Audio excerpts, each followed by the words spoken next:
బాలల వీడియోలకు స్వాగతం. దయచేసి లైక్ చేయండి, షేర్ చేయండి మరియు సబ్స్క్రైబ్ చేయండి, తద్వారా కొత్త వీడియో నోటిఫికేషన్లను పొందవచ్చు. దూరమైన గెలాక్సీలో ఒక చిన్న నక్షత్రం ఉండేది. ఆమె పేరు ట్వింకిల్. ప్రతి రాత్రి ప్రకాశవంతంగా మెరిసి, తన స్నేహితులతో కలిసి ఆకాశాన్ని వెలిగించడానికి ఆమెకు చాలా ఇష్టం.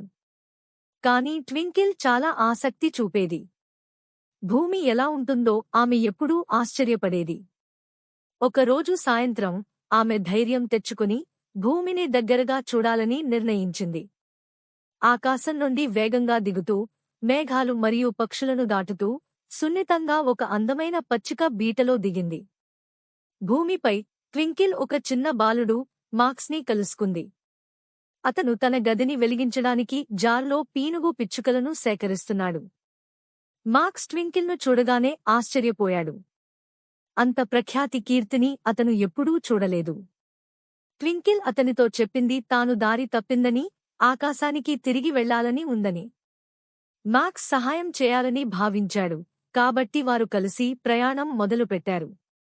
వారు అడవిలో నివసించే తెలివైన పులివేసిన గుడ్లగూబను అడిగారు, కాని అతనికి దారి తెలియలేదు.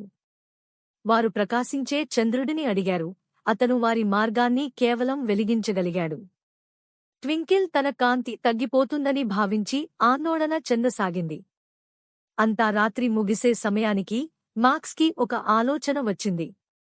అతను ట్వింకిల్ను పచ్చిక బీటలో ఉన్న ఎత్తైన చెట్టుపై భాగంలో ఉంచాడు. తెల్లారి మొదటి కిరణాలు ఆమెను తాకగానే ట్వింకిల్ తన మెరుపు తిరిగి పొందింది.